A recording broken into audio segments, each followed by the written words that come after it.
జగన్మోహన్ రెడ్డి ఏం చేసేవాడంటే ఇతను ఎప్పుడు కనిపించినా కానీ ఆ అప్పు ఏమైంది, అప్పు ఎక్కడ తీసుకురాలేదు, ఇదిగో ఈ ఫండ్స్ ఈ ఎంప్లాయీస్ దాచిపెట్టుకున్నారు కదా ప్రావిడెంట్ ఫండ్స్ అవి తీసి అక్కడ ఆ అకౌంట్లో వేసేసాయి, నేను కొట్టేయాలి అంటే అవన్నీ ఇన్స్ట్రక్షన్స్ ఇచ్చి చేసేవాడు. మొత్తం అక్కడ ఫైనాన్షియల్ మేనేజ్మెంట్ సిస్టమ్ ఒకటి చంద్రబాబు నాయుడు గుడ్ గవర్నెన్స్లో భాగంగా తీసుకొచ్చి పెట్టాడు అక్కడ.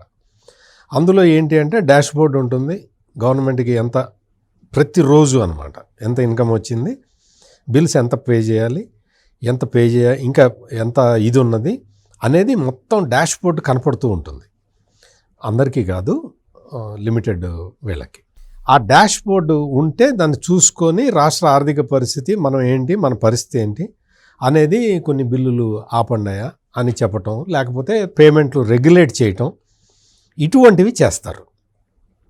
ఆ సిస్టమ్ మొత్తాన్ని జగన్మోహన్ రెడ్డి ముఖ్యమంత్రి, ఈ బుగ్గన రాజేంద్రనాథ్ రెడ్డి ఆర్థిక మంత్రి కాగానే సర్వనాశనం చేసేసారు. ఫస్ట్ ఆపేసింది అది.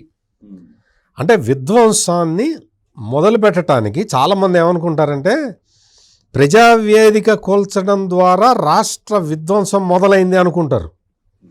కాదు, ఈ ఫైనాన్షియల్ మేనేజ్మెంట్ సిస్టమ్ని విధ్వంసం చేయటం దగ్గర నుంచి రాష్ట్ర పతనం, రాష్ట్రానికి ఆర్థిక పతనం ప్రారంభమైంది.